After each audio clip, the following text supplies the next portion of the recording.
Hello, my name is Hadassah Treu. I'm an award-winning Christian author, blogger and poet. Welcome to my video channel. Today I want to share with you 5 steps to victory from the story about Jericho's fall. Are you pursuing victory? I want to share with you these powerful lessons and 5 biblical steps to victory from the story about Jericho's fall.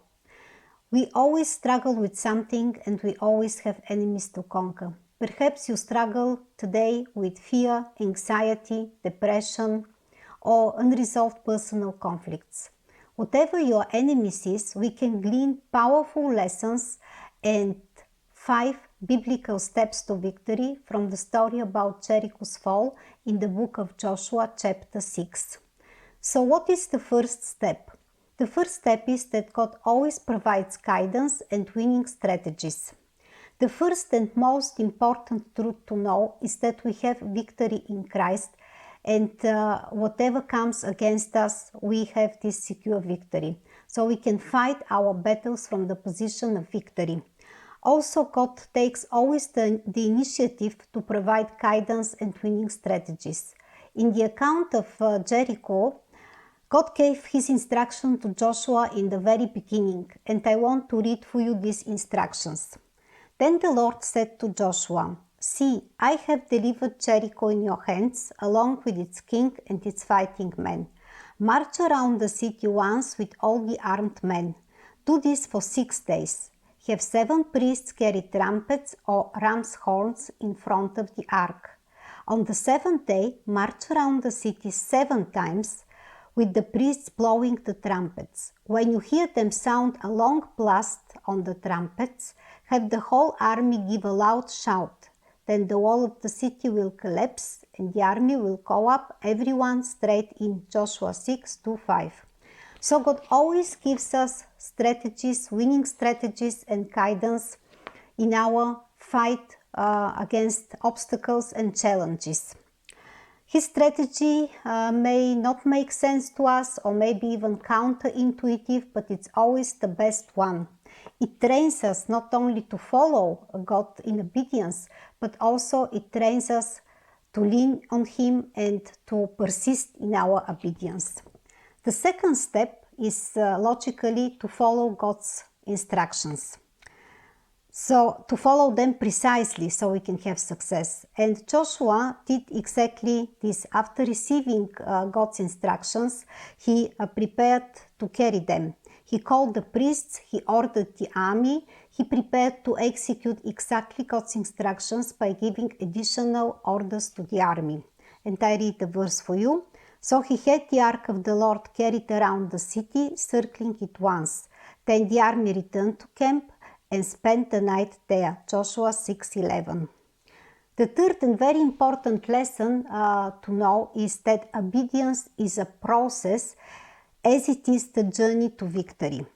Joshua followed precisely God's instructions on the first day, but God's timetable included 7 days. There were more steps to be taken and not just one. So I will read now these verses for you.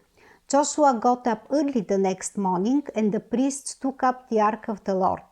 The 7 priests carrying the 7 trumpets went forward, marching before the ark of the Lord and blowing the trumpets. The armed men went ahead of them, and the rear guard followed the ark of the Lord, while the trumpets kept sounding. So on the 2nd day, they marched around the city once and returned to the camp. They did this for 6 days. Joshua 6:12-14.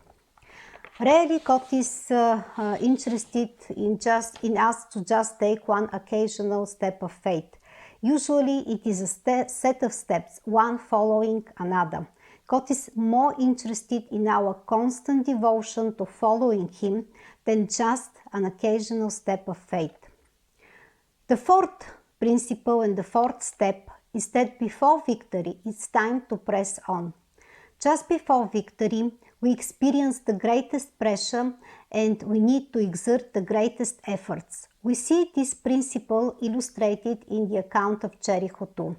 The Israelites needed to circle around the city on the 7th day 7 times, and they needed also to give a shout, as it is now said in these verses.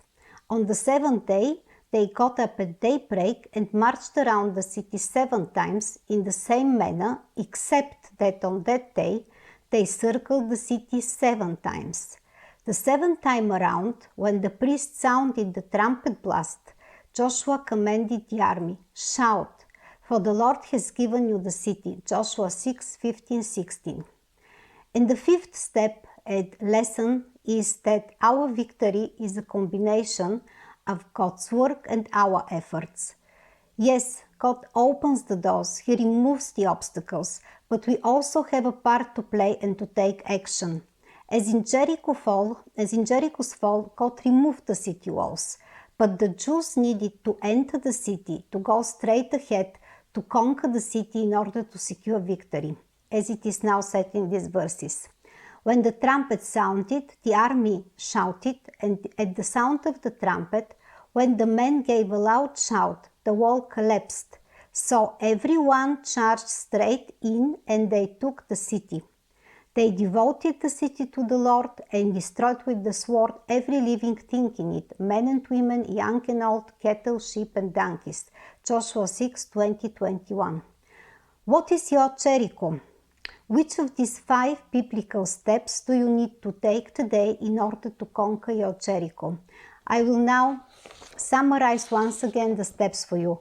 The first one is that God always provides guidance and winning strategies. The second one is to follow God's instructions precisely. The third one is that obedience is a process, as it is a journey to victory.